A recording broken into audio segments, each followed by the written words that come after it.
এই নির্বাচনের election engineering প্রশ্ন উঠেছে। এই নির্বাচনে ফলাফল কারচুপির কথা উঠেছে, যেগুলো ডকুমেন্টারি অনেক কিছু প্রুফ হচ্ছে। সেখানে আমরা লিগ্যাল প্রসেস প্রক্রিয়া অবলম্বন করব। আরপি অনুযায়ী যে প্রসেস আছে সে অনুযায়ী আমরা যেসব আসনে কারচুপি হয়েছে, এভিডেন্স আছে, স্বল্প ব্যবধানে হারানো হয়েছে বা ফলাফলের ব্যবধান দেখানো হয়েছে জয় পরাজয়ের ক্ষেত্রে, সে আসনগুলো চিহ্নিত করে স্ব আসন থেকে পুনর্গণনা রিকাউন্টিংয়ের জন্য আবেদন হয়েছে। সেখানে আমরা বলেছিলাম গেজেট প্রকাশের পূর্বে সে আসনগুলোর আবেদন গ্রহণ করে ফলাফল স্থগিত রেখে গণনার ব্যবস্থা করা হোক। ইলেকশন কমিশন যেটা করেছে, 12 তারিখ ইলেকশন হয়ে গেল, 13 তারিখ গভীর রাতে গেজেট প্রকাশ করা হয়েছে একেবারে তড়িঘড়ি করে, যে কারণে অনেকে আবেদন করার সুযোগ পেয়েছে, অনেকে পান নাই। কারণ নির্বাচনী মাঠ থেকে ঢাকায় এসে এটা করতে হয়েছে। অ্যাসিস্ট্যান্ট রিটার্নিং অফিসার কাছে তারা গিয়েছিলেন, কিন্তু তারা এটা ইসিতে করার জন্য পরামর্শ দেয়া, সেখান থেকে ফিরে এসে অনেকে আজকে গিয়েছিলেন, কিন্তু সেখানে এগুলো অ্যাকসেপ্ট করে নেই। গেজেট প্রকাশ হয়ে গেছে এই মর্মে একটি জবাব দিয়েছেন। তাহলে যারা সুযোগটা পেলেন না, তাহলে তারা তাদের অধিকার বঞ্চিত হয়েছেন। যদি তড়িঘড়ি না করে স্বাভাবিক প্রক্রিয়ায় হতো, তাহলে এই অভিযোগগুলো আইন অনুযায়ী সাবমিট করার সুযোগ ছিল। তবে ট্রাইব্যুনাল করার সুযোগ নিতে হবে। গেজেট যেহেতু হয়ে গেছে, রিকাউন্টিংয়ের সুযোগ নাই, আমরা সে পথে হাঁটব এবং পর্যায়ক্রমে হাইকোর্টে রিট করার প্রভিশন আছে, এগুলোকে আমরা কাজে লাগাবো। সেই পথে আমরা আগাচ্ছি। নাম্বার 3, তৃতীয় যে বিষয়টা আমরা আপনাদের সামনে তুলে ধরতে চাই, সেটা হচ্ছে আমাদের ইলেকশন শুধু ত্রয়োদশ সংসদ নির্বাচন নয়, এই নির্বাচনে রেফারেন্ডাম ছিল। জুলাই সনদের সাংবিধানিক একটা রেফারেন্ডাম, এটি জুলাই সনদ বাস্তবায়নের জন্য এই রেফারেন্ডাম একই দিনে হয়েছে। এ বিষয়ে আমাদের বক্তব্য একেবারে সুস্পষ্ট।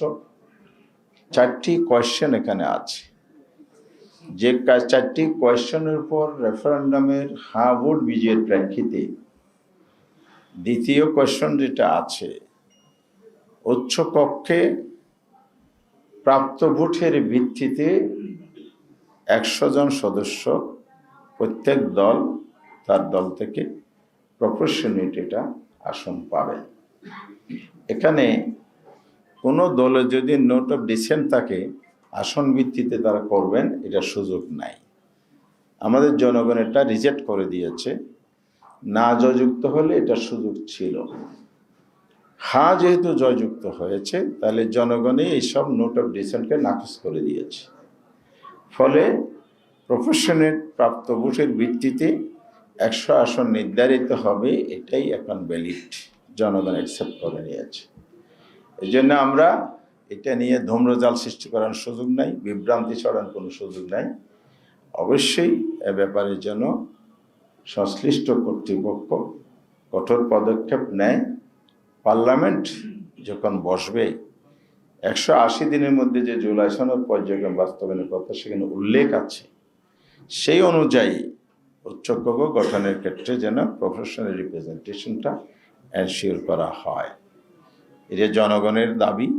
যে জনগণকে সামনে রেখে রাজনীতি, যে জনগণের ভোটের রেফারেন্ডাম অনুমোদন পাস, যে জনগণের ভোটে পার্লামেন্ট গঠিত, সেই পার্লামেন্ট জনমতের বিরুদ্ধে অবস্থান নিতে পারে না। এটা যদি হয়, তাহলে সংস্কারকে রিফিউজ করা হয়ে যায়। সেটা যেন কোনোভাবে না ঘটে, আমরা সুস্পষ্টভাবে দাবি পুনর্ব্যক্ত করছি। এরপরে নির্বাচনের আগে নির্বাচনের পরে অনেক জায়গায় সহিংসতা হয়েছে। নারীদের উপর যারা 11 দল পক্ষে কাজ করেছে আক্রমণ করা হয়েছে।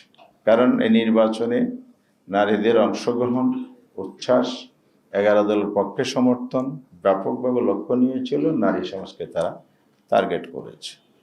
আমার নির্বাচন এলাকায় আজকেও প্রাপ্ত খবর অনুযায়ী কুতুবদিয়া, মহেশখালী এ পর্যন্ত 3 জন নারীকে আঘাত করা হয়েছে। গতকালও একজন মাথা ফেটে দেওয়া হয়েছে। এরপরে 3 জন হসপিটালে আছে আরও। এরপরে বিভিন্ন আসনে এরকম ঘটনাবলী আছে। যদি আপনারা জানতে চান, পত্রপত্রিকা বিভিন্ন মিডিয়াতে এগুলো আসতেছে, আমরা সবিস্তারের প্রতিবেদন দাখিল করতে পারব। এভাবে যদি চলতে থাকে তাহলে দেশে তাহলে আবার নৈরাজ্যকর পরিবেশ সৃষ্টি করতে চায় কিনা, এটা জনগণের প্রশ্ন তৈরি হচ্ছে। আমরা তো জুলাই অভ্যুত্থান, রক্তাক্ত অভ্যুত্থান করেছি একটি সুন্দর দেশ গঠনের জন্য। আগামীর বাংলাদেশ হবে সহিংসতা, সন্ত্রাসমুক্ত একটি বাংলাদেশ, গণতান্ত্রিক বাংলাদেশ, একটি সৌহার্দ্যপূর্ণ সমাজ, সুন্দর সমাজ গড়ে উঠবে। এই প্রত্যাশা নিয়েই তো আমরা জুলাই বিপ্লবে সবাই শরিক ছিলাম। এই নির্বাচনে জুলাইয়ের যে ঐক্যমত কমিশনের সর্বত্র আমরা কমিটমেন্ট দিয়েছি।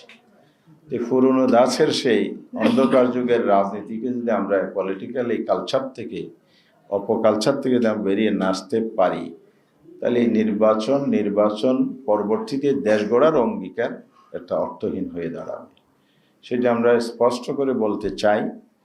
যারা সংখ্যাগরিষ্ঠ আসনে বিজয়ী হয়েছেন তাদের দায়িত্ব অনেক বেশি। তারা যেন দায়িত্বশীল ভূমিকা পালন করেন, তাদের দলীয় কমান্ড নির্দেশ প্রয়োগ করে যেসব কার্যক্রম সারা দেশে হচ্ছে, মানুষের আক্রমণ হচ্ছে, অগণতান্ত্রিক ফেসিবাদী আচরণ হচ্ছে, এগুলো দ্রুত পদক্ষেপ নিয়ে আপনাদের বন্ধ করা উচিত বলে আমরা মনে করি। যদি এভাবে চলতে থাকে, গতকাল 11 দলের শীর্ষ নেতৃবৃন্দের ব্রিফিংয়ে এটা স্পষ্ট বলা হয়েছে, আমরা রাজনৈতিক কর্মসূচির দিকে যেতে বাধ্য হব। আমরা এটা পুনর্ব্যক্ত করছি, আপনারা আমাদেরকে বাধ্য করবেন না।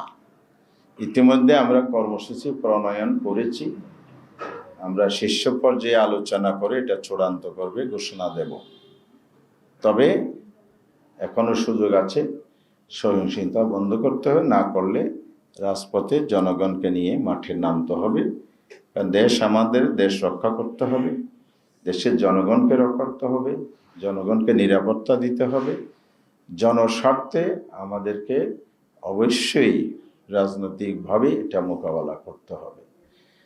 এরপরে আমরা এই যে অনিয়মগুলো হয়েছে সব মিলে আমরা আগামীকাল নির্বাচন কমিশনে আমরা আরেকটা সংবাদ পেয়েছি, এটা আপনারাও দেখেছেন, যে ফেসিবাদীদেরকে পুনর্বাসন করার একটা চেষ্টা হচ্ছে। যেমন পঞ্চগড়ে আওয়ামী লীগের অফিস উদ্বোধন করছে বিএনপির এক নেতা, এরপরে মুন্সিগঞ্জে ঘটনা ঘটেছে, বিভিন্ন জায়গায় ঘটতেছে।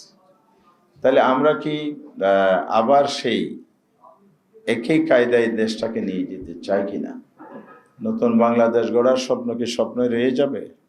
প্রতিশ্রুতি কি কাগজে কলমে থাকবে? জনগণের ভোট পাওয়ার জন্যই কি আমরা এই কমিটমেন্টগুলো দিয়েছিলাম? এটা জাতির কাছে একটা বড় প্রশ্ন।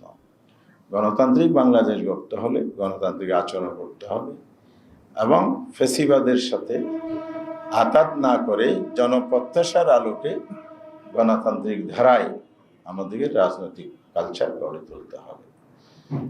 আর নির্বাচনের নানা বিষয় সহ, যেমন 30-এর অধিক আসন যেখানে কারচুপির সুস্পষ্ট আমাদের কাছে বিষয়গুলো আছে, সেগুলো নিয়ে আমরা নির্বাচন কমিশনের সাথে আগামীকাল ওনারা 11:30 টাইম দিয়েছেন, সেখানে আমরা আরো বিস্তারিত তুলে ধরবো। সেটা তখন আপনারা আরো বিস্তারিত জানতে পারবেন।